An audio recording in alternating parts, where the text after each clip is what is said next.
radio. So to sum that all up, any attack on Wall Street by House Democrats, any Democrats, even by Obama, forces the Republicans to show their true colors by defending Wall Street.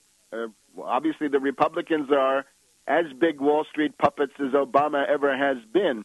And it throws their front into disarray. Again, the Wall Street Journal editorial, instead of condemning Obama as an incendiary, they have to say this makes sense.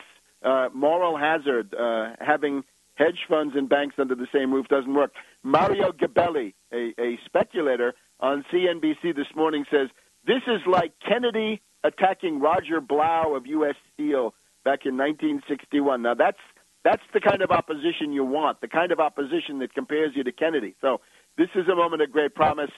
Fire Bernanke, fire Geithner, fire Summers, get that entire Bernanke gang out of there and the Summers people. Get Summers' protege, get that Shapiro out of the Securities and Exchange Commission if she doesn't indict Geithner with criminal referrals. But now, changing gears, the front line, of course, Iceland, and we know that there's a referendum coming up about whether Iceland will knuckle under to the British, the Dutch, the banking powers there, the Anglo-Dutch banking empire, and the International Monetary Fund, and the sinister European Union. So we have our correspondent in Reykjavik, Thorarinn Einarsson, and Thorarinn is going to be our eyes and ears in Reykjavik and in Iceland in general as we go towards the referendum. So, Thorarinn, let me start off by welcoming you and asking, when is that referendum, and what have you seen of the campaign so far? The referendum will be the 6th of March. So it's in about 6 weeks. And okay. We have formed a no group. So some people who are going to meet and organize and prepare, the arguments for saying no and some actions. So we're going to probably meet every, 2 times a week and put up a website and start a campaign. Wonderful. When you get that website, tell us about that next week, and we'll get people to go to it. I hope you can have at least a summary in English. Yeah. In the meantime, I would urge you to go to savethepeopleoficeland.com just to put your name for support. Right, and that, I believe, is Brigitte Jonsdottir and some others? Yes, she put it, and of course we are working with her. The No Group is just a grassroots group that is, a little bit connected to the movement, but it's going to be, cross-political. It's a united front of political parties, individuals, organizations. It will be that, or that's the plan, of course. And how do you say no in Icelandic? Nei. Nei, and how do you spell it? It's N-E-I. Okay, nay. Well, that's understandable over here, right? The yays and nays, and in this case, it's exactly. nay. It's Icelandic can be it's a bit similar to Old English. It's easy for Icelanders to understand Old English. Okay, now recognize some words. In terms of the no front, right? The no group, the united front of no.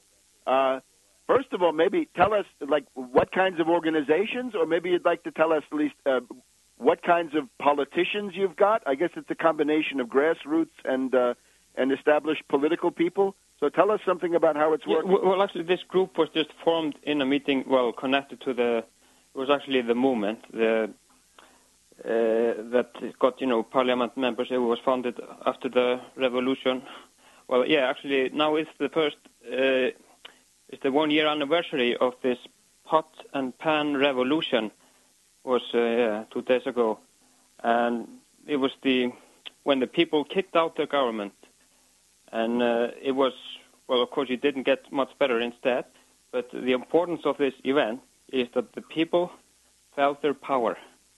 They noticed that they could actually get rid of their government, and so that was good momentum. And, of course, we did it again recently when the people stood up and demanded a referendum on the Icesave dispute.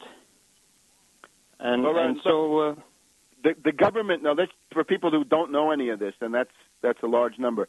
The government that was ousted a year ago was the right-wing, deregulating, privatizing, free market, laissez-faire, right-wing government. Correct?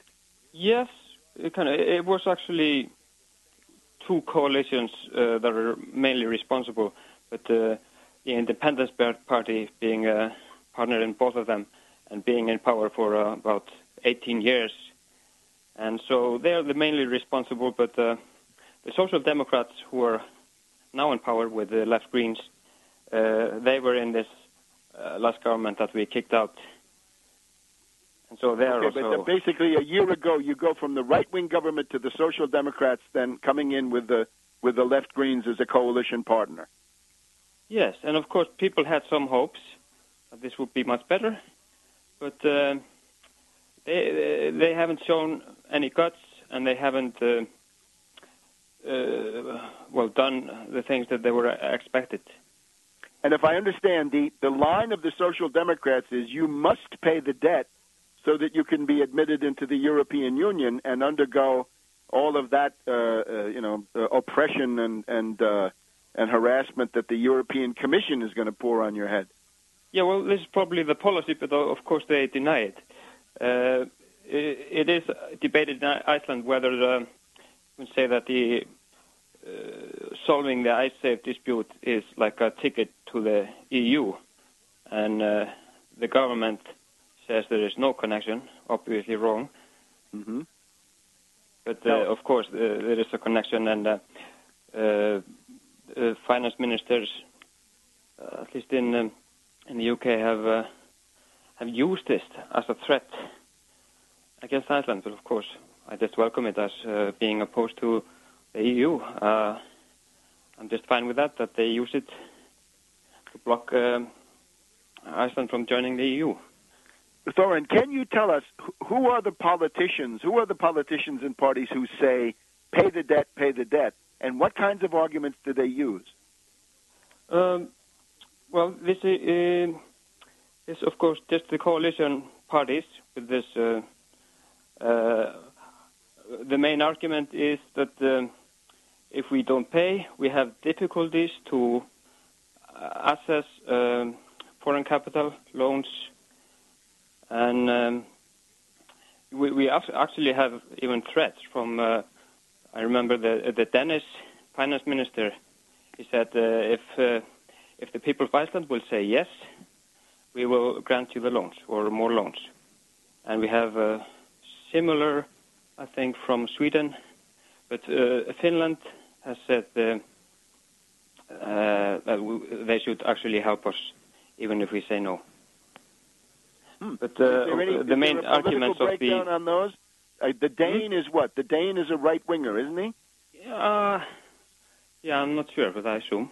Why don't we look? We should just look into that so people can understand that, because that Nordic neighborhood is not much known over here. Yeah, it has been a lot of disappointment. The Icelanders, of course, they rely on Nordic cooperation, and it is to be expected that one Nordic country that is in need and needs support will automatically get it from other Nordic countries. But now we see this is not the case, that the governments of the other Nordic countries, except for the Faroe Islands, have been very hesitating in backing us up, and obviously they are under pressure from the financial oligarchy, IMF, and governments of UK and Netherlands and the EU.